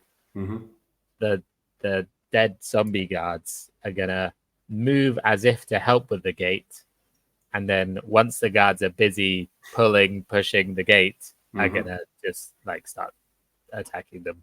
Okay, absolutely. So that kind of solves your problem there, Tereth. To be fair, I'm guessing you probably going to leave them to it then if you see that happening. Yeah, I probably sort of try and disappear, maybe using my I don't know whether I need to use the detection defense yet, but yeah, try to disappear and then other things as necessary. I'll let you use that detection defense to immediately have been completely out of sight and to be where you want to be in this space if you like. Cool. That's Excellent. Kind of a different use of it. Yeah. So both you and Beepo have kind of achieved that now. Assuming Beepo is inside the compound, which it seems like you might be at this point. Beepo is not inside the compound. Would you like to know what Beepo's doing? You little maniac, what are you doing? You're supposed to do this to the GM as well. Add another. Yeah, this is the problem with Wicked Ones, because you let me be GM on occasion. At another quiet part of the wall, Beepo kind of approaches. He's carrying a torch that's giving off a strange, baleful purple light. And he goes to the wall, the palisade wall, once they can hear that the chaos has started, and takes the torch and kind of sets it to the bottom of the wall and begins to incant over it. And I'm going to invoke to kind of unleash that fire in a more destructive sense rather than kind of in the useful dehumidifying sense. That's fair. That's a tier 1 because you've already dehumidifying because you've already created this fire from the previous ritual. So yep, just a tier 1. Okay, tier 1 invoke. Oh, that's a 3 and a 3, which I think is a fail. Yeah, that is a fail. I think the fire remains, but just does not catch they're old wooden palisades with moss growing on them. You know, even this magical fire, they're just not the sort of thing that would burn very easily, much to your disappointment, and they resist the flames. That was a total waste then. What have you told your kobolds to do, by the way? What's their kind of order? Have just as much fun as you want, lads. Just go nuts. Okay, cool. So Tereth, I think probably Slee's actually the most likely person to do this, because Slee, you've probably climbed over the wall now and you've just kind of got inside on the palisades. You see absolute carnage in here. On one side, at the far side of the area, is some of the palisades have been half knocked down, and there's a rock golem on the far side, who seems to be drawing a lot of the attention of the guards. It's worth saying. They've kind of got spears poking at them to try and stop them getting in. At the main gate, there's just this awful, hideous. I mean, I'd say it's a fight. In most cases, it's just soldiers, the guards of this place, being strangled unwittingly by corpse soldiers because they didn't know they were their enemies. You just grab them from behind and start strangling them. So they're not doing very well. And then the kobolds have just leapt upon those who remain and are just biting them and all sorts of horrible things as they scream. And just behind them is Osric coming in through the doorway. But first of all, I think you'll probably have a moment to act if you like, Sleep. You don't see Tereth at all.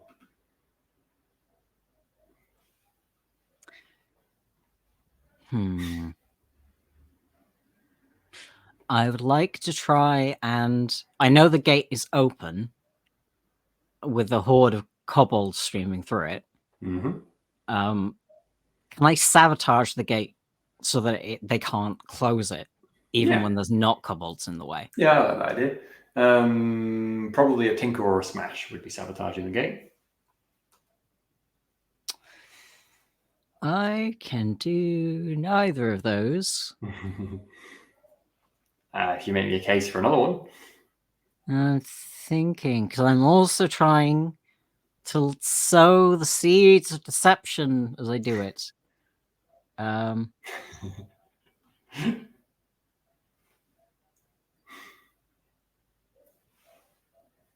Okay, I'm going to try with Tinker. Mm-hmm. Can I give it a shot? And whether I succeed or not, and if you want me to do a flashback for this, I will do. Mm-hmm. But the guard that I pulled into the water, that was a mixed success, and I damaged the tabard. Mm-hmm. I think I ripped a piece of the tabard off. So I have a scrap of recognizably Rivertown Guard fabric. Mm-hmm. And I'm going to try and plant that at this hopefully obviously looking sabotaged gate. Ah, I see. Okay, yeah, that sounds good. I like that. Do you want me to spend a stress for the flashback to the actual ripping? That seems like something that just happened. I don't think you need a scene flashback for that, because you already got the corpses. Can I insert myself into this and provide assistance? Because people did spend a whole day studying kind of the exact livery of these guards, and might be able to offer Slee some specific guidance in kind of exactly how where the best part of the tabard to put is, and how their mannerisms would be. Sure, I think that seems fun. So remind me how assistance works. Is it just an extra dice? Or does it improve the... Or do I have to make a roll to give you the extra success? I think you have to make a roll, but now I'm trying to remember how it actually works. Hang on. Of course, there's no assistant-specific thing on this. There it is, page 62, assist. Plus effect on an action roll. Yeah, it's just plus. But but I will suffer consequences if it goes wrong as well. Mm-hmm. Got it. Cool. What do I do to give them an advantage? We've discussed that. So the Tinker roll is a fail. Mm-hmm. But I don't. Do you want me to also roll to see if if the planting of evidence looks legit? Things. Trick component. Yeah, trick. That would be fun. That'll be the one I'd be assisting with, because I can't help. Yeah, to be fair, you're just dodging that negative consequence, but you weren't involved in the other thing, to be honest. That's a 6. Okay. You succeed at making it look like the guards were trying and have failed to sabotage the gate. That's fine. I'm just aware that we're sort of slightly swerving away from a Rivertown attack. Yeah. What with the whole horde of kobolds running through the door and biting people. This is Unless true. Rivertown has kobolds. They could be in league with. Maybe we should have made tiny Rivertown tabards. Yes, we should have. God. And you know what? If you want to do a flashback, for your kobolds to have tiny Rivertown, I am 100% behind that. I'm spending a stress on that. We said we couldn't make the human-sized ones, but that doesn't mean we can't make shitty kobold ones. I love it. Shitty kobold tabards. That's my favorite band. Oh gosh, I love it. For no in-game effects, because no one's going to believe it, but for the sheer vibes of it, the kobolds are wearing tiny, crudely manufactured. Yeah, I don't think there's a role. I think they all sew to themselves and they barely cling to their bodies. They're so bad. Little arts and crafts session back at the base. Yeah. Maybe one of them has one that's absolutely ace and just looks perfect, like it's flawless, and all the others are just rags. Let's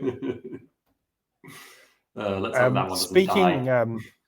Speaking of Beepo, kind of deterred by the failure of their master plan, will just scale the wall where they are in order to kind of open up another front.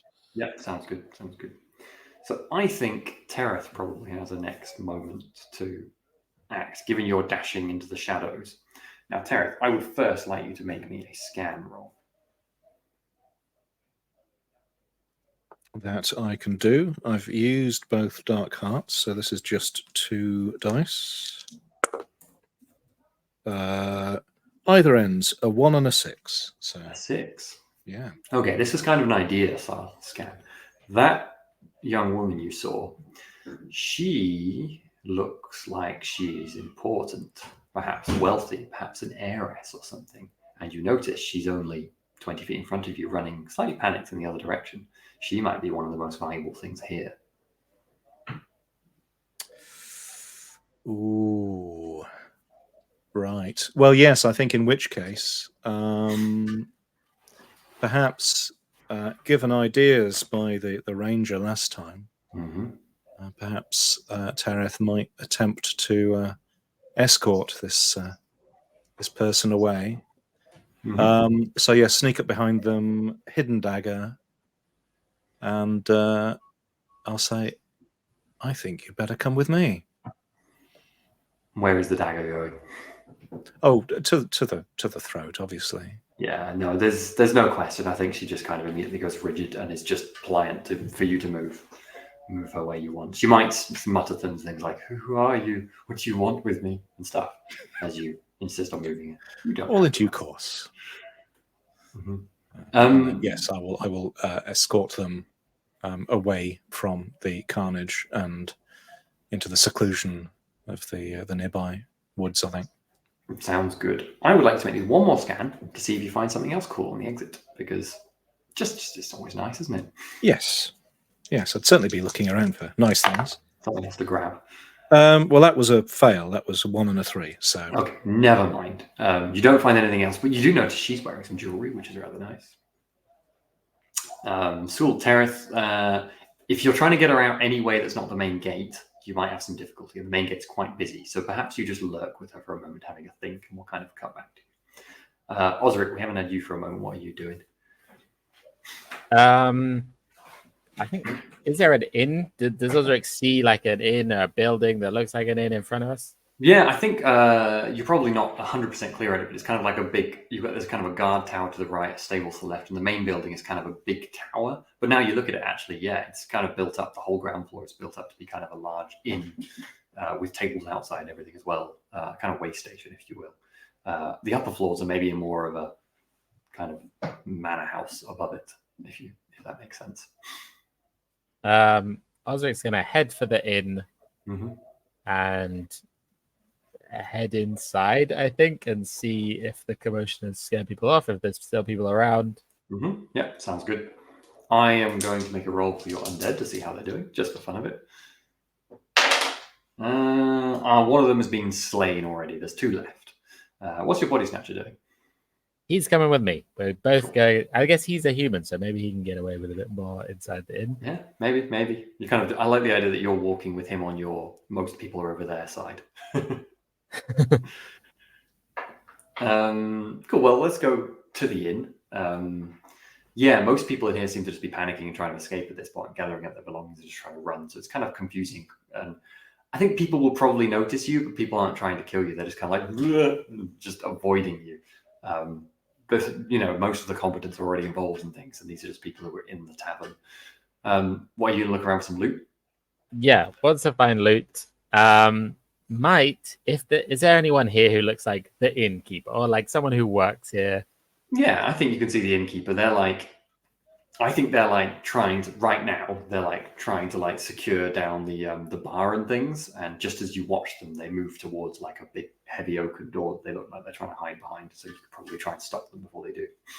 Okay. Does the body snatcher speak? Yeah, he speaks light. Okay. We're gonna attempt a kind of a joint. What we're gonna attempt to do is convince these people that the Duke of Riverton is demanding a sudden, violently enforced tribute from this inn. And we're going to do this through a combination of the body snatcher saying this and Osric using enchantment to kind of affect these people's minds into believing that this is what's going on. That's so good. I love it. You're just trying to get everyone to give you their money. Okay. Let's have either intimidate or trick, which I assume is nothing from the body snatcher. Okay. Yeah, I think he's not. Yeah, he doesn't have anything particularly useful. He does have a morale. So okay, I think you can spend that. That's good. And you can use your ritual for that. I'm assuming. Sorry, spell player. I'm assuming. It's kind of like one plays off the other. So, are you? If you make it a tier 2, which is harder for you, it'll be way easier for the body snatcher. If you go for the easy option, it'll be harder for the body snatcher. I trust myself more than the body snatcher, so Mm-hmm. not with any real basis in how Osric has performed recently, but nevertheless. So I'll go for the tier 2. Mm-hmm. And So rather than just suggesting, you're more bending their will. Yeah. Okay. I'll roll that first and then the body snatcher. Mm-hmm.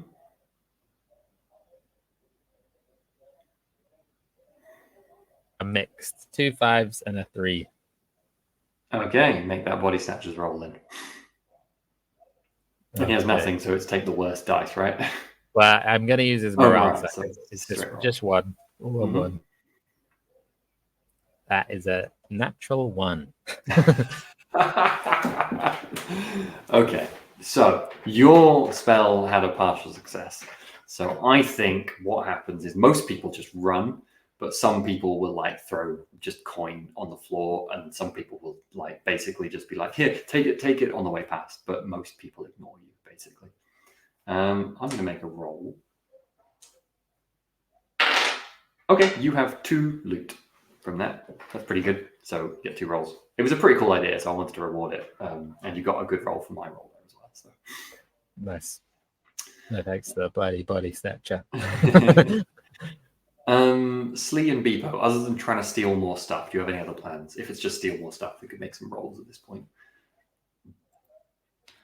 I want to start some fires. Sounds good.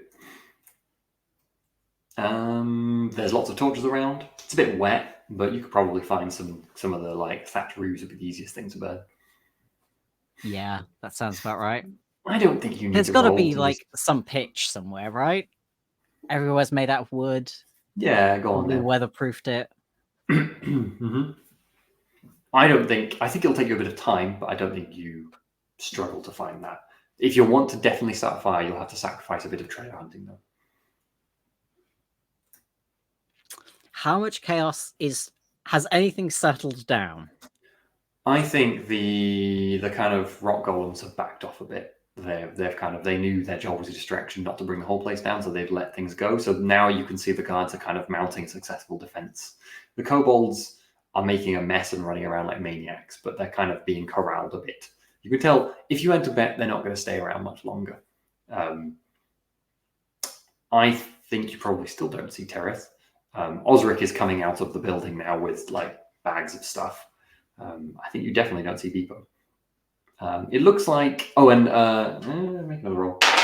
Okay, and the 2 remaining undead are annihilating their guards at the gate. Yeah, so your way out is still clear. I'm gonna set some fires to make sure we've got extra confusion as we're escaping. I don't have it in my usual supply, but could I have brought some lantern oil with me? Or other flammable thing? Well, there's gear and supply, isn't there? So if you've not used, like the way I see supply is, you have 2 boxes you can tick. If you've not used it, and it's not something really unreasonable, I don't think lantern oil is particularly unreasonable. Yeah, you can have some lantern oil. Yeah, I'll have some flammable stuff that I will be throwing around. Cool. Yeah, that sounds good. Throw it around. I don't think you need to make a roll. Stuff's burning by now. Slee is probably just joyously going, burning things. I'm trying to start as many fires as far away as possible to like spread. I get you. Okay. I think Beepo, you've probably got one action before people really need to start leaving now. Yeah, so I think Beepo will have scaled the walls and will be trying to find a way into the keep. And is just going to do, while there's still a little bit of chaos, will be kind of just checking some rooms, maybe seeing if they can find what they're really hoping for is the chapel. Okay. I like to make random rolls, see how obvious things are. Yeah, you find the chapel without difficulty. It's a small building to the back of the tavern. What are you looking for in the chapel? Beepo is looking for, obviously, Beepo always loves looting some religious iconography, maybe a little bit of light vandalism, but also just a loot. Cool. Yeah, make me a scan then. I think that's fair. You'll find something, but how good is it going to be? There's also a terrified priest in the back, just like shivering, just like as he watches. Are you wearing your invisibility cloak? No, not at the minute. The invisibility cloak is packed, but it is not on me. It doesn't change his reaction. He just stares at you like this, clutching like he's clutching a book in his hands like this, and he's just shivering, staring at you. Okay, so rummage first. Mm-hmm. That was accidentally 2 dice, so another single dice 6. Excellent. Okay, you get it's only fair. You get 2 treasure as well, so 2 rolls. Amazing. Now, and that can be sufficiently entertaining religious iconography. Yeah, I think maybe we'll just stare dead at the priest. Mm-hmm. Do I have a little scrungle in their heads? You could the curse to the book might be interesting too. The one they're clutching. Yeah, what I might do then is I will spend a stress to do an invoke of a level 2 invoke as a level 1 invoke, so they can do a level 2, and I'm just basically going to say one of the 15 forbidden names of Malawi to the priest and overwrite. Basically, just ask them politely to give me the book. Mm-hmm. Oh, yeah. I think before the priest gives you the book, they entirely stop shivering. They stand there, completely stock still for a moment, eyes wide open, and then they go, and then they walk towards you and give you the book. And then they turn around and just go, and then collapse on their back, continuing to laugh. Yeah. That invoke was another 6 on the success, so I've got all of the dice that everyone else hasn't. You do indeed. Gosh. You've thoroughly rambled their brain. I think you've completely changed the fate of this place, assuming this priest stays here. I just wanted to ask, Beepo, given you have your invisibility thing, are you planning on dashing out, or are you planning on staying here to cause more chaos? No, I think Beepo, with 2 loots and 1 real nice book, will be making an exit. Cool. I think that's everyone leaving then. If everyone's happy for me to call that, and that's going to be the end of a pretty successful raid. I think it's fair to say. I'm guessing Sam isn't here, so I was going to ask him about his undead and what he wants to do with it. He's still back. Be right back. We can ask that in the ending thing.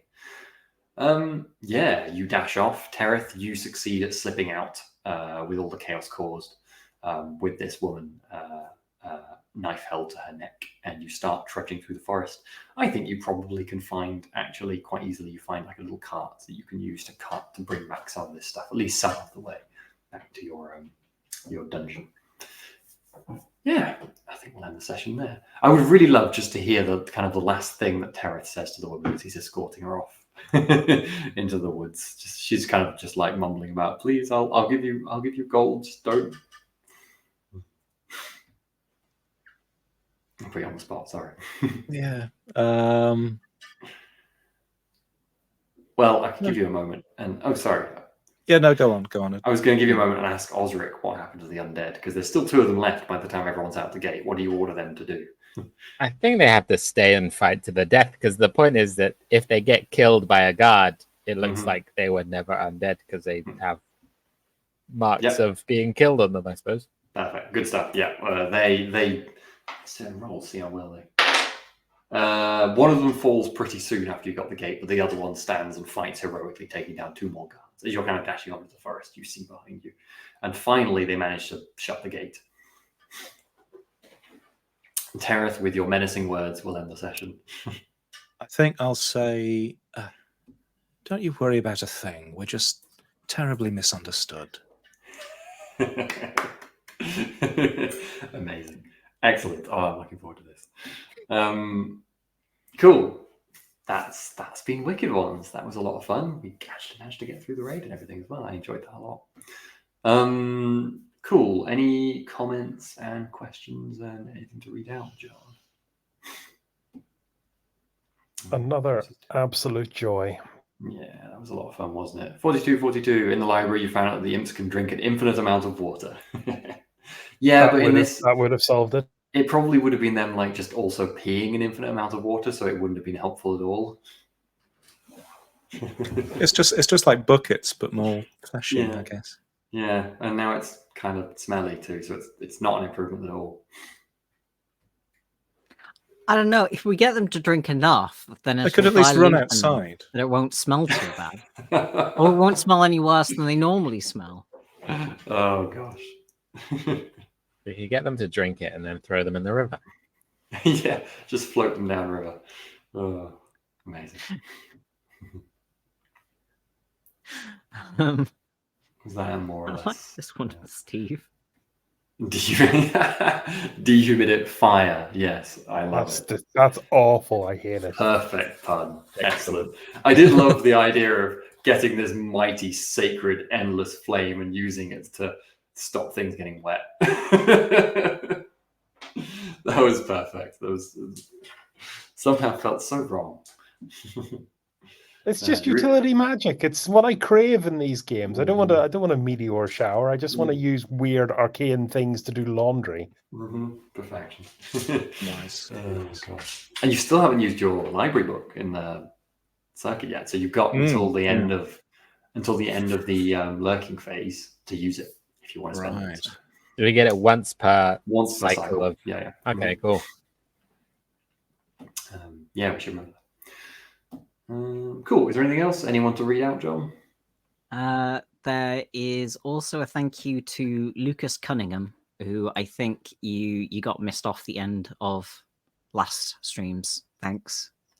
If not, then thanks again. Just really thankful. Really thankful. Cool. Okie dokie. Well, that was a fun session. I think we'll end it there. We are telling tales. We do all sorts of stuff on the week. So we'll be back in 2 weeks with the next Wicked Ones. All things going to plan. There's not anything else currently planned in for the other Thursdays, but there might be something coming up soon. Check out Mondays, which is Warhammer, which I'm running, and Wednesdays, which is Blade Runner, which Matt's running. We also have one-shots on the weekends, social media, links, Patreon, all that good stuff below. Check it out. Thank you very much for watching. We'll see you later. Take care. Bye-bye.